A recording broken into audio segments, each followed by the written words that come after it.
Hey, welcome to WatchGuard Wire's first ever vlog post.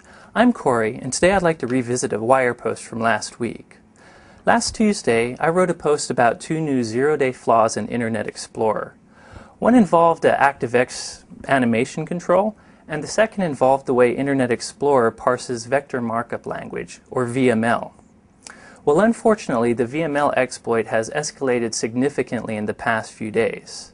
For instance, researchers have already publicly released 3 new exploits for this vulnerability, including one that allows an attacker to get a shell on your machine. On top of that, research organizations like SANS have noticed e-cards in the wild that actually take advantage of this VML exploit. Finally, a researcher named Aviv Rath found that it's easy to modify these exploits so they get past most antivirus vendors' signatures. So to really illustrate how bad this flaw could be, I figured we'd take a look at one of those 3 exploits and show you what it could really do. I'll start by heading to a very popular exploit archive site called millworm.com. This site has the 3 latest VML exploits. I'll go ahead and choose the one that works on XP with Service Pack 2. A quick glance at this code tells me right away that it's a Perl script. If I scroll down a little, I right away encounter something called shellcode.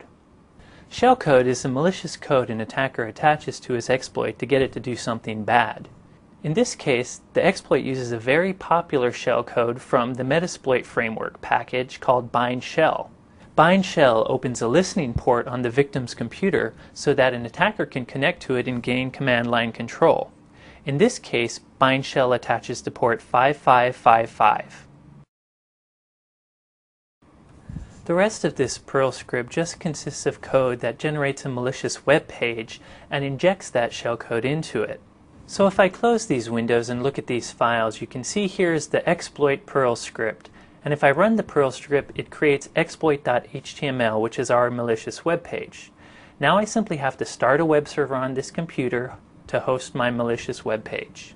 Now let's switch to the victim's machine. So the victim is going to open up Internet Explorer and go to www.badsite.com.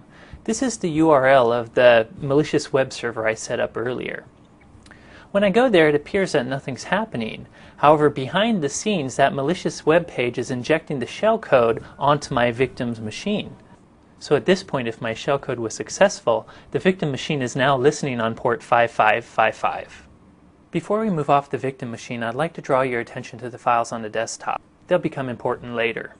Now we're back to the attacker machine with the victim's machine in the top right-hand corner. Using a command line instruction, I'm going to telnet to the victim's machine on port 5555. This is the port my shellcode should be listening on. When we do this, we actually get a Windows command prompt. Our exploit worked. We own the victim PC. Using a directory listing command, I can see the files that reside on the victim's desktop. Furthermore, I can actually delete them. Watch the desktop as they disappear. So as you can see, our publicly released VML exploit code worked flawlessly. Simply by visiting our malicious website, the victim lost total control of his PC. Now that you've seen how bad this vulnerability can be in real life, I'm sure you're dying to know how to protect yourself from this threat. Well, there's good news. Microsoft has done the unusual and released an out-of-cycle patch to fix this vulnerability. They list it under MS06055. You should download, test, and install it as soon as you can. If you're a Live Security or Live Security Informer customer, we'll post more information about this shortly. We'll continue to post these vlogs from time to time, so if you're interested, watch the WatchGuard Wire. Thanks!